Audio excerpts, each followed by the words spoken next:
can't breathe. I can't breathe. I can't breathe. I can't breathe. Get off my neck.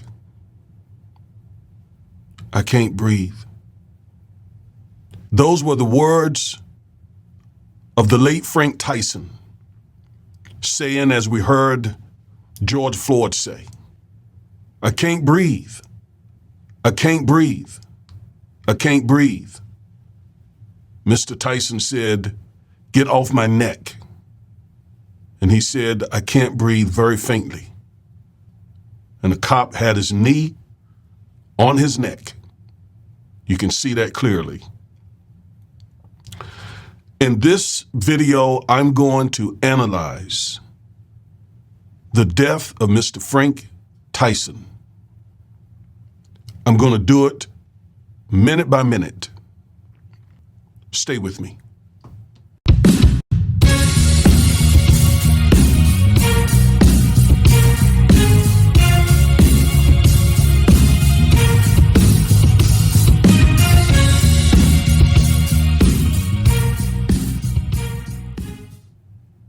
Hello, everybody. I am attorney Augustus Corbett, one half of the Defiant Lawyers. And each and every week, we bring you at least one legal analysis of some trending story regarding politics, policies, personalities, or pop culture to empower you with the information you need to defy an unjust legal system and to nullify systemic racism.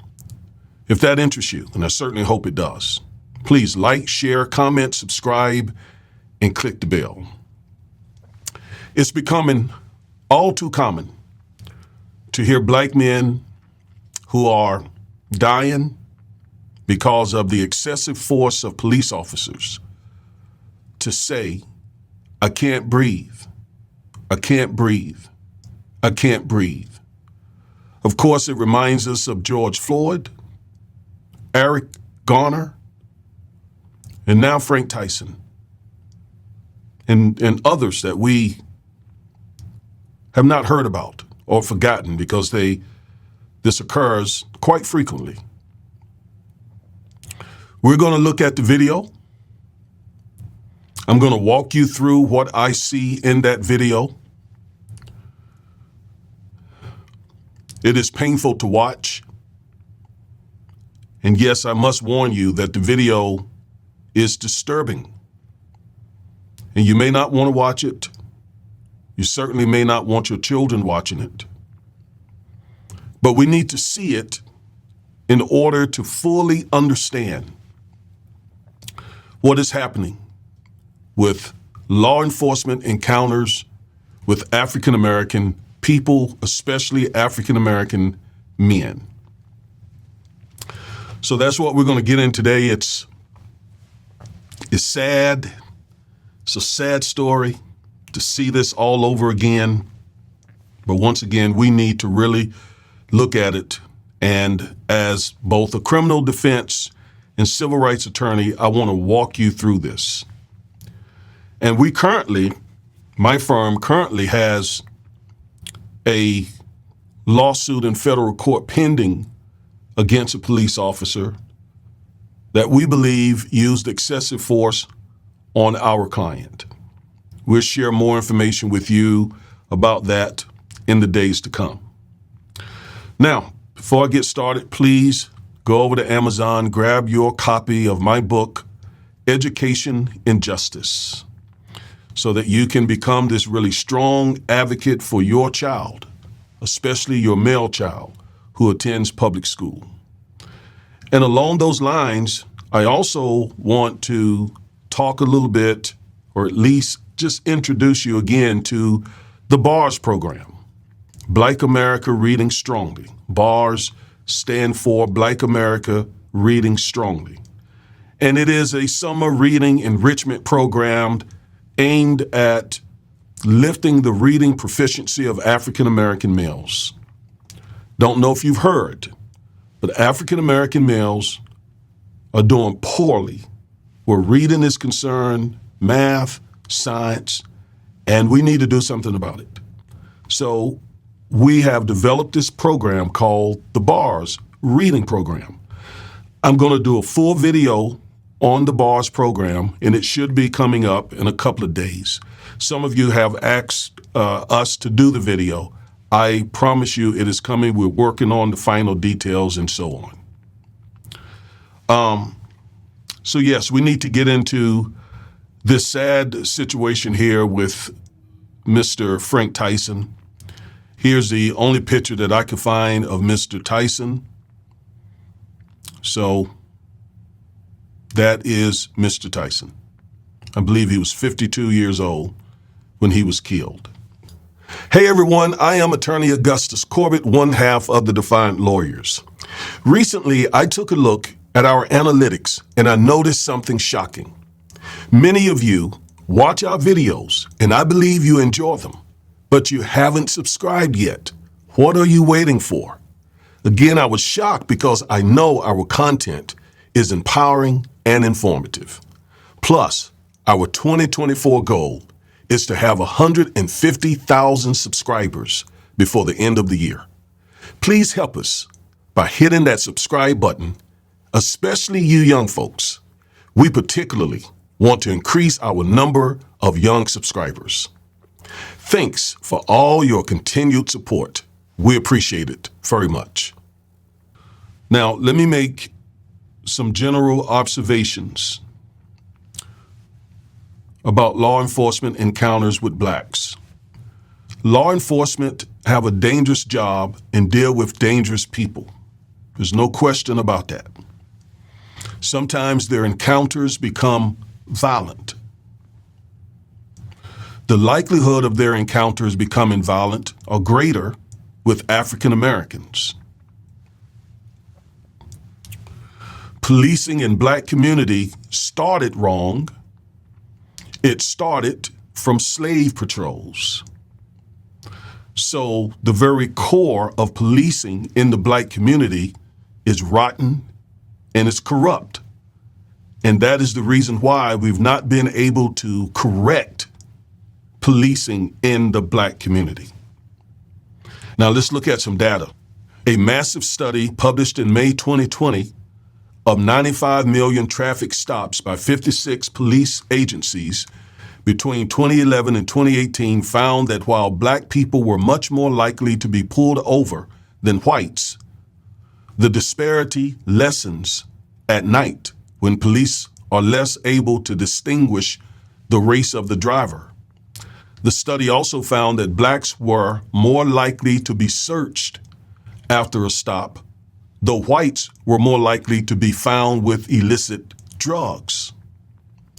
The darker the sky, the less pronounced the disparity between white and black motorists.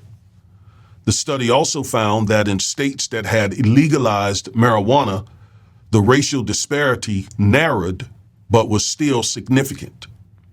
So when the sun was down and it was night and police officers could not see the race of the driver, the disparity decreased. That tells us that they are racially profiling a lot of black people. That's the only thing that can mean. And also, this study shows us that blacks are not more likely in these traffic stops to be breaking the law or to have illicit drugs than white people. In fact, the study says that whites were more likely to be found with illicit drugs than blacks. So that should stop this stereotype that blacks are criminals and thugs.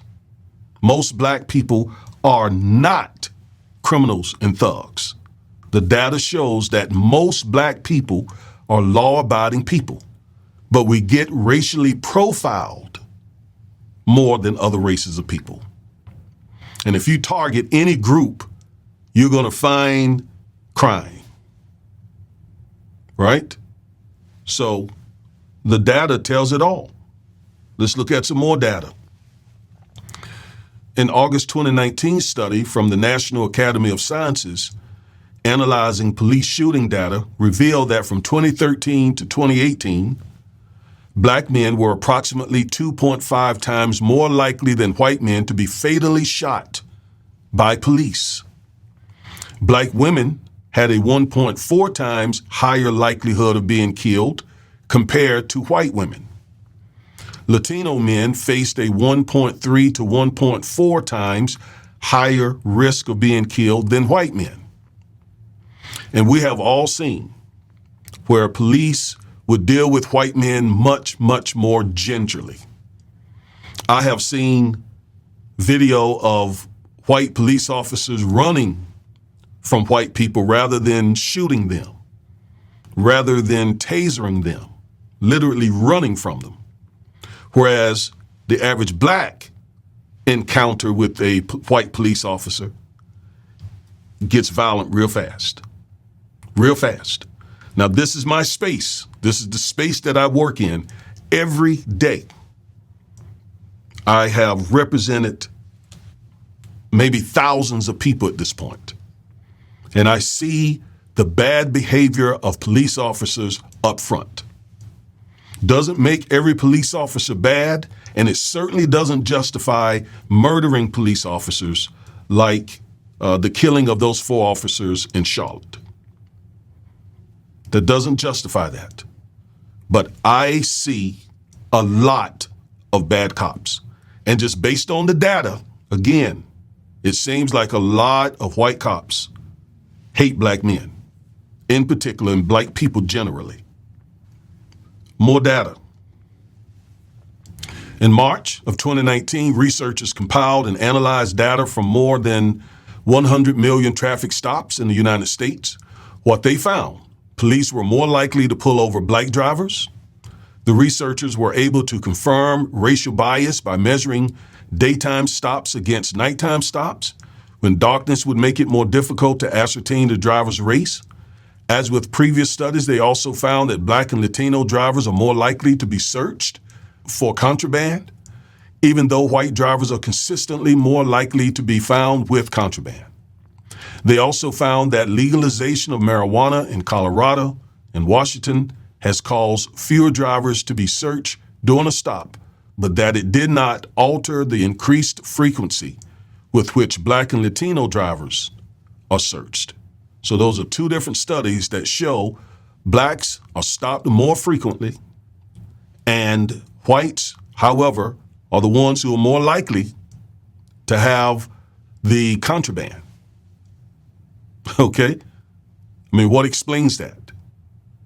At a minimum, it is racial bias. At its worst, it's racial animus, hatred.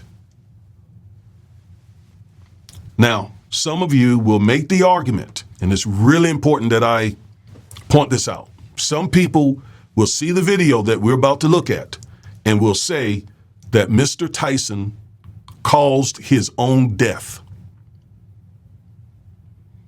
I asked a friend, why didn't police shootings of black men seemingly bother him more? And he said, because I figure they always have done something.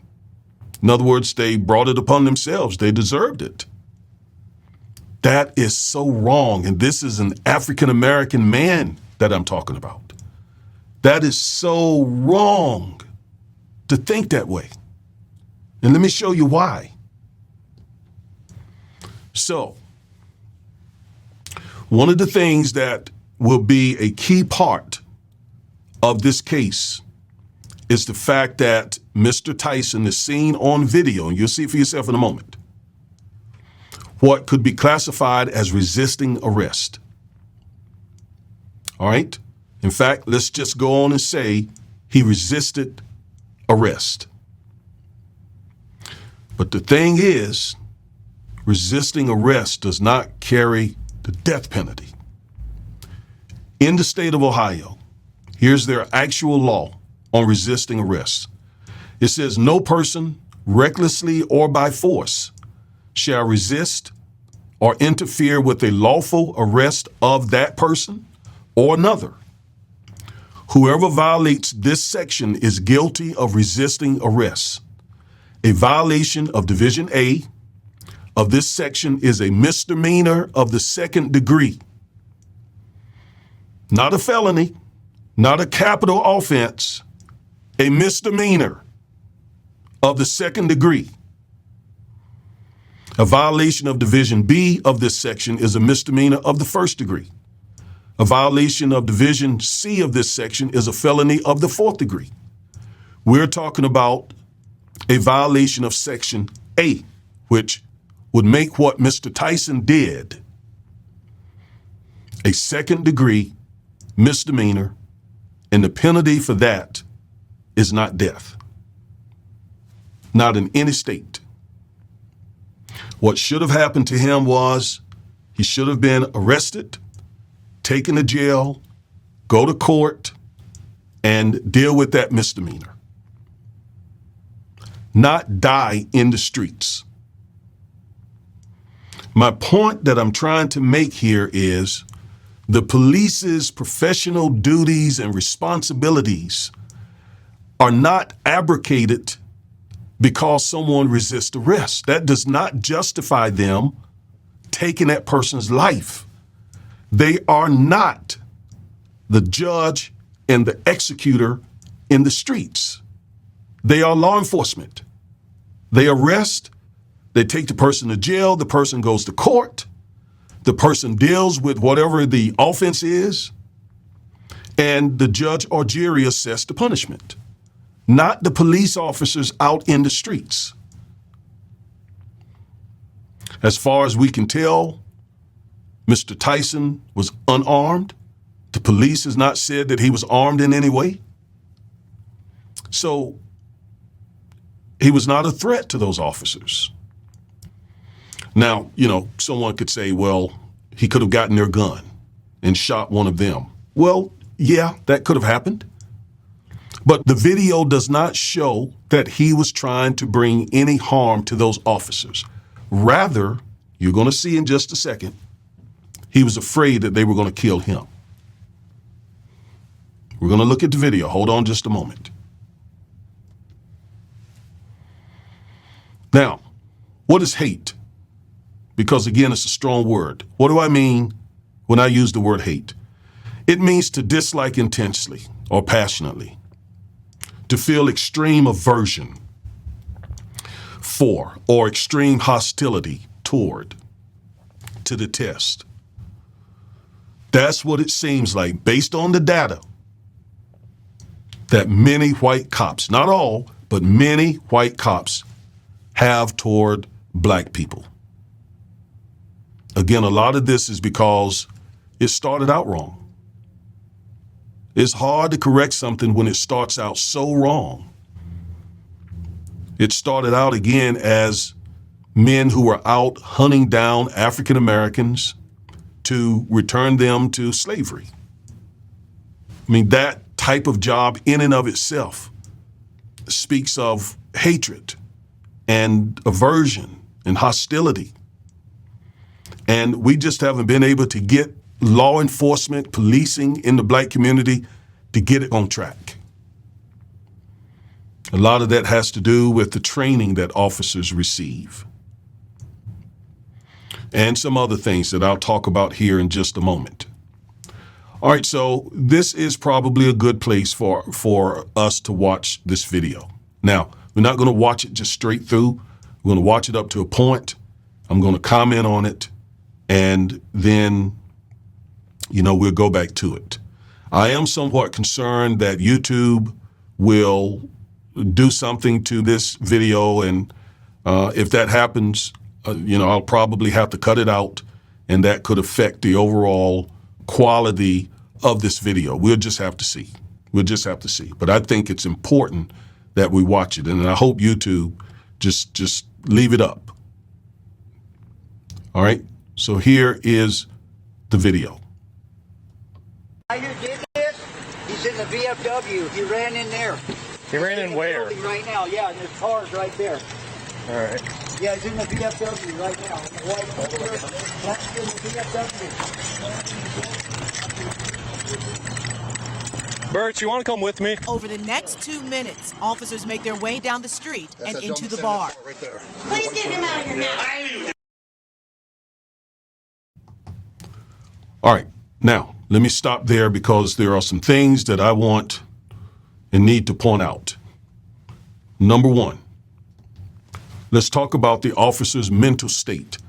By the time they got to Mr. Tyson, let's talk about their frame of mind. Where were their heads? What were they thinking? Because that is going to have a huge impact on the way they handle this incident.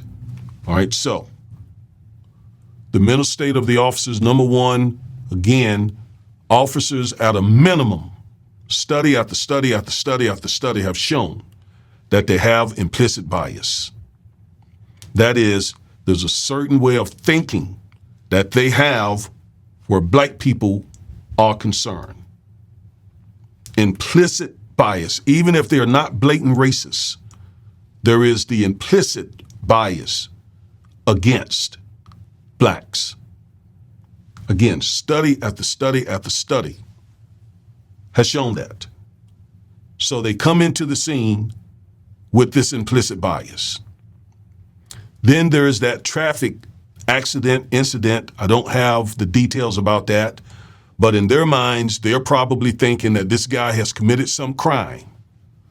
He has committed some violation, some traffic violation, or maybe even more serious. I don't know. But that too is in their mind. And you saw that when they opened the door to go inside that establishment, there was a white woman in distress. Get him out of here. Get him out of here. That undoubtedly had an impact on their emotions, on their feelings. And so in their minds, they are up at this point. I mean, they have a full head of steam walking into this establishment and see that black man there. This is really important. And what they encounter is a black man that is scared, distrustful, non-compliant. This is what they are confronted with. And again, he's black. So this is a scared black man. He is distrustful of the police. He is non-compliant. All right? That's what they encounter. Now let's go back to the video, and you'll see how that pretty much determined the way that they handled this situation. No, we're going outside. We're going outside. No, you ain't killing me. You ain't killing me tonight. You ain't killing me. No, you guys are killing me. They already are. They're trying to kill me. They're trying to kill me. They're trying to kill me. They're trying to kill me. They're trying to kill me. Why are you trying to kill me? They trying to kill me. They trying to kill me. You're killing the sheriff's department. Call the sheriff's department. They're trying to kill me. They're trying to kill me. They're trying to kill me. Call the sheriff. Call the sheriff. Call the sheriff. Call the sheriff. Call the sheriff. Call the sheriff. Call the sheriff. Call the sheriff. Call the sheriff. You're gonna kill me. Call the sheriff. Call the sheriff. Call the sheriff. Call the sheriff. Call the sheriff. Call the sheriff. Call the sheriff. They're gonna kill me. They're gonna kill me. They're gonna kill me. You're gonna get sprayed. I don't get close, sheriff. You're gonna get sprayed. Don't spray Call him. the sheriff. Don't spray him. Call the sheriff. They're gonna kill me. Call the sheriff. Call the sheriff. I got it. Here it goes. Got it. You want that one? Say one. You're good. Good. Over hand.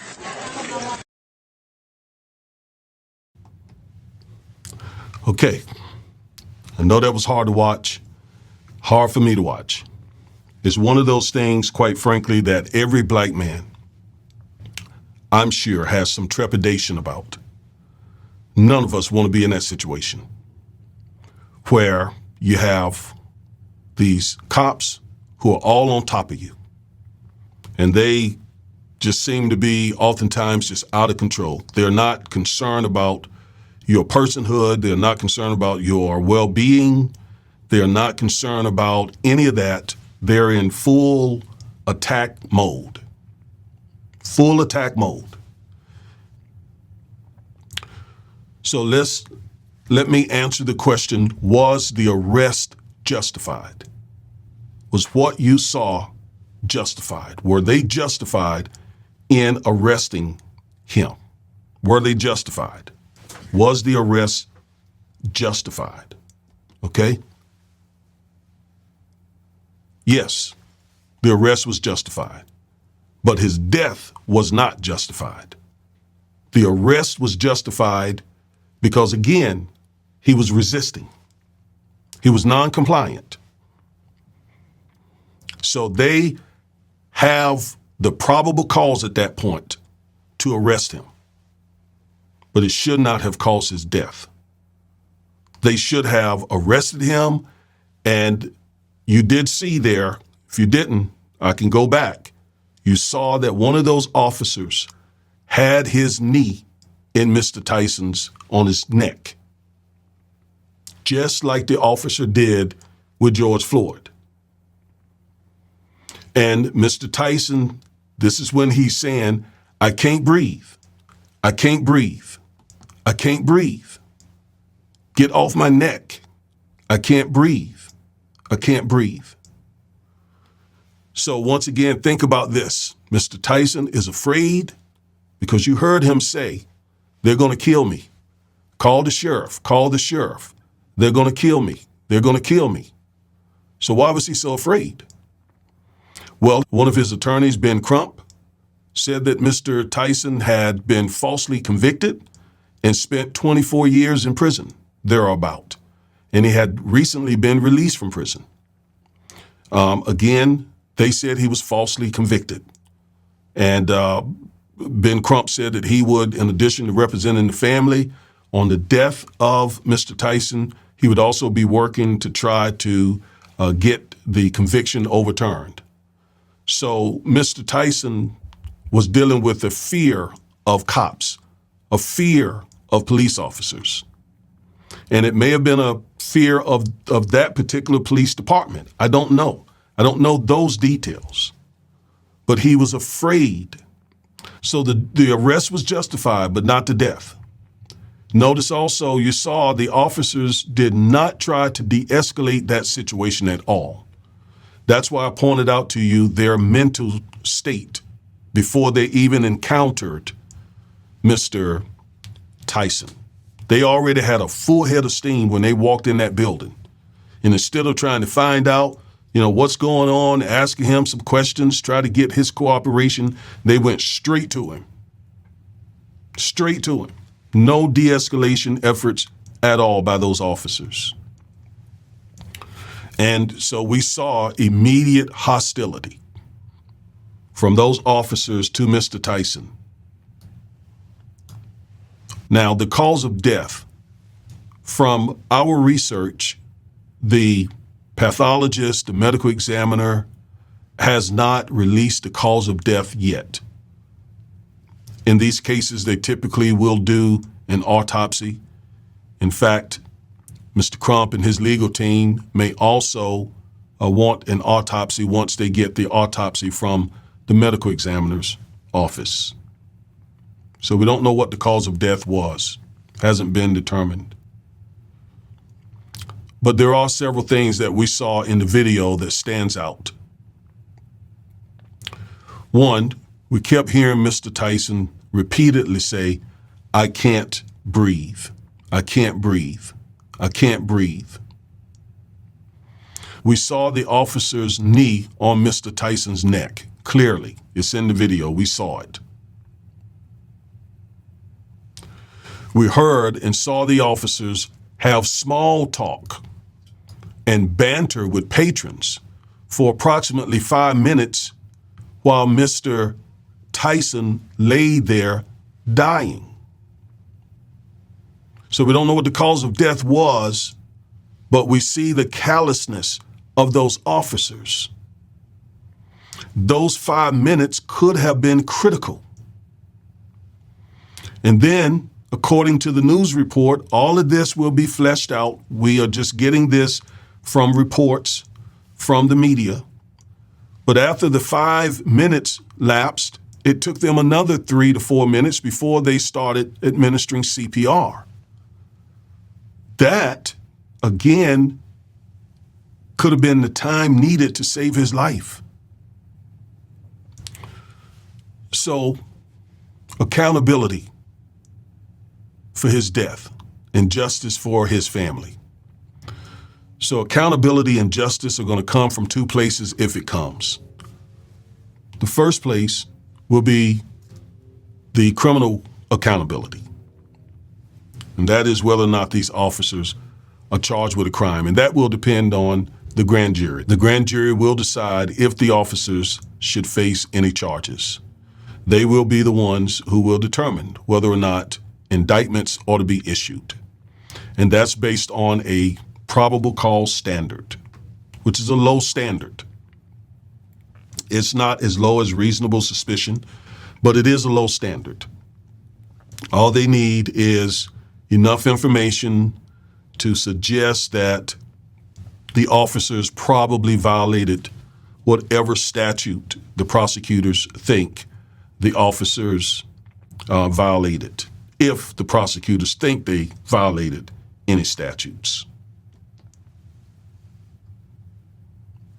My guess is, unfortunately, they will not indict the officers because Mr. Tyson resisted arrest.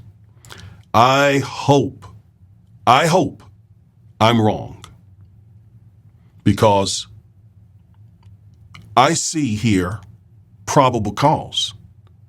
The officers having their knee on his neck, the officers disregarding him, saying, "I can't breathe." Probably all they needed to do was just turn him around and sit him up. They didn't do any of that.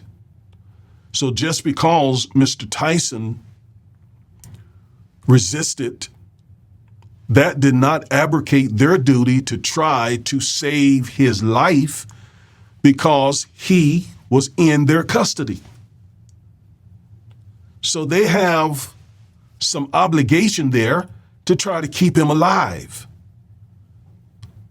and not have the attitude, well, he resisted, therefore it's okay for us to kill him. No, because I showed you what the punishment for resisting arrest should be. It is a misdemeanor under Ohio law, not a capital offense. They had an obligation to treat him justly, fairly, like a human being, to treat him like they would any white man. Sit him up and let him catch his breath, instead of putting your knee on him and keeping him down there until he died, and then 5 minutes have conversation with members of the bar. One of them can be heard saying, "I've never been in a bar fight before. I don't know if this will count." I mean, they didn't care what had just happened, what they just did to Mr. Tyson. So if I was on the grand jury, I would definitely vote for an indictment. And the charge would be some sort of homicide statute. Absolutely. But these grand juries tend not to indict officers. We see it over and over and over and over and over and over and over again.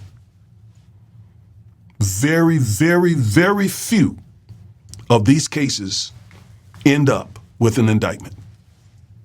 Now, our area here, the Dallas-Fort Worth area, is somewhat different, because over the last few years, officers have been held accountable in these kinds of death. There was the Botham Jean murder.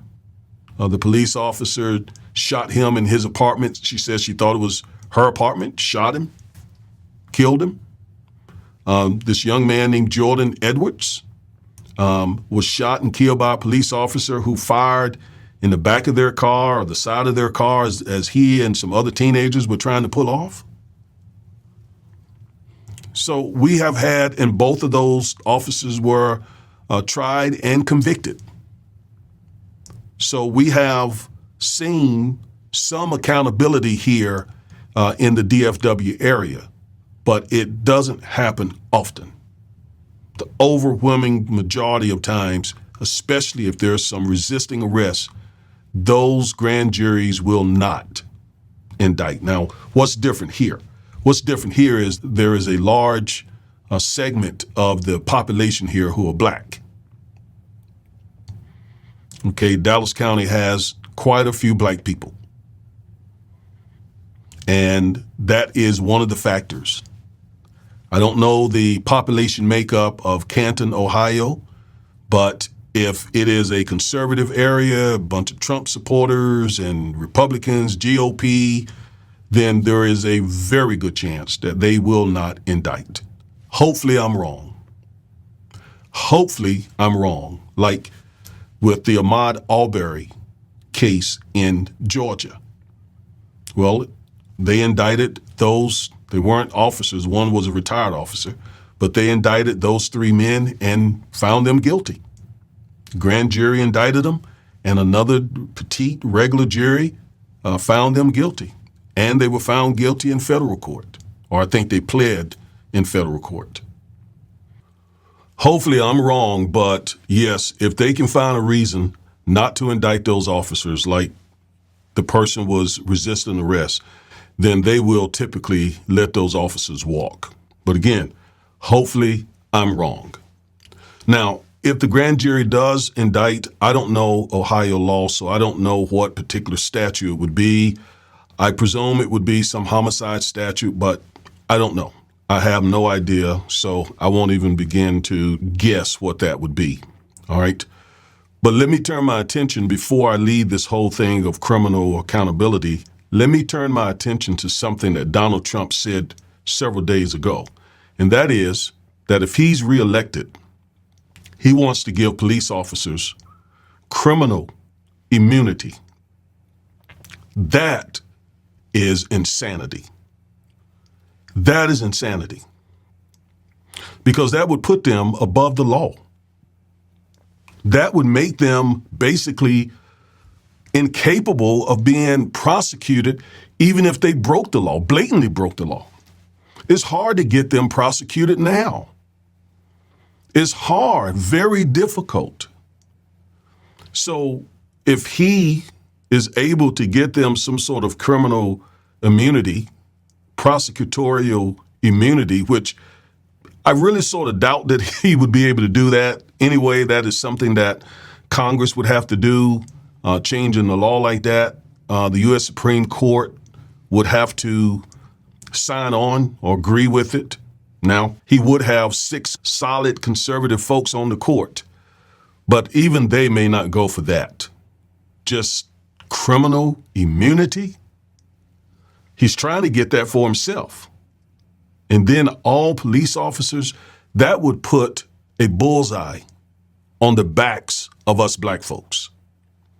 Because we're already the ones who are disproportionately killed by police officers. And now, if they're able to have criminal immunity because of Donald Trump, coupled with qualified immunity, which I'll talk about in just a moment, that just would become a very, very, very dangerous situation, primarily for us African Americans. So that's crazy for him to even float that idea. But this is Donald Trump that we're talking about. All right, let's switch our attention to civil liability. All right, we just talked about criminal accountability. Now let's talk about civil liability. So, the legal standard for civil liability is much lower. It is what we call a preponderance of the evidence. That is not a really high standard. It's sort of in the middle. And basically what it means is that you can tilt the scale a little bit and prove that these officers probably violated Mr. Tyson's rights under 42 USC section 1983 or some other common law. Then the family could, get some damages. But despite it being a standard that's not too high, nowhere near the beyond a reasonable doubt that's used in the criminal courts, The tough thing about holding police officers accountable in civil court is the fact that they have qualified immunity. And that's not absolute immunity, it's qualified immunity. But it's a pretty big hurdle for plaintiffs to overcome. And how that actually works is pretty much as soon as the plaintiff files his lawsuit or her lawsuit against the police, and most often the police department, they're going to file what we call a 12B6 motion to dismiss. And they're going to attack basically the complaint, the pleadings, and try to show that the pleadings are deficient and ask the court to immediately dismiss the case. Now, if that doesn't work, then they will certainly bring up the issue of qualified immunity in a motion for summary judgment. And if that doesn't work, then certainly they will argue qualified immunity with the jury. But it is definitely, absolutely a big hurdle oftentimes in these cases. So that's why I said just a moment ago, if Trump, by hook or crook, is able to get criminal immunity, prosecutorial immunity for police officers, coupled with the qualified immunity that they already have in the civil space, they really will be above the law, like no other profession in the country. No other profession in the country would have that type of shield from both prosecution and from civil liability. That is really, really asinine for Trump to even say something like that. That should disqualify him by itself from becoming the president again. All right, now, did the officers follow city policies? This is something else the city is going to argue in this case. They're going to say, because the plaintiff has to prove in order to find that the city is liable, the plaintiff, Ben Crump, and his legal team would have to show that these officers acted consistent with some city policy that brought about the death of Mr. Tyson. And obviously the city is going to argue that they did not follow our policies. Our policies were not the cause of Mr. Tyson's death.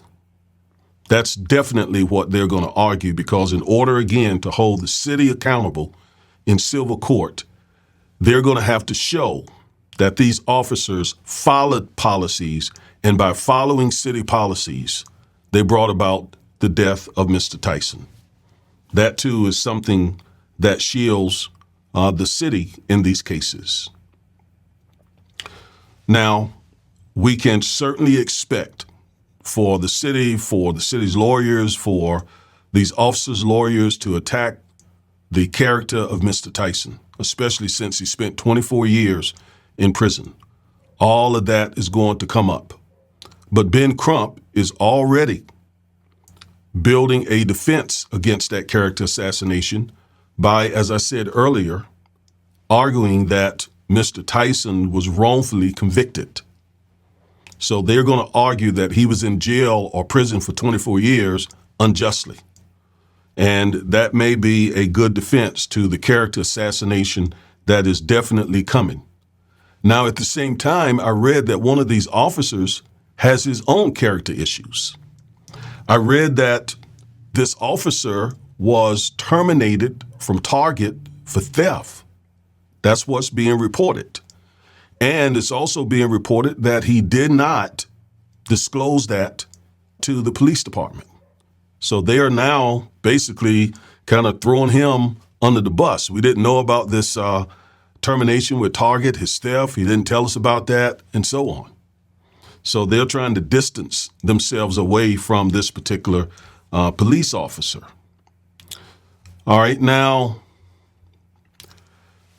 let's come to a few conclusions about this matter, this sad, unfortunate matter. So let's go back to my screen here, and what are some takeaways? First takeaway is, I got to say it again, don't resist arrest. Comply when they ask you to do something. The police stops you, comply. Don't incriminate yourself. You don't have to give them a bunch of information, oftentimes just your name, your address.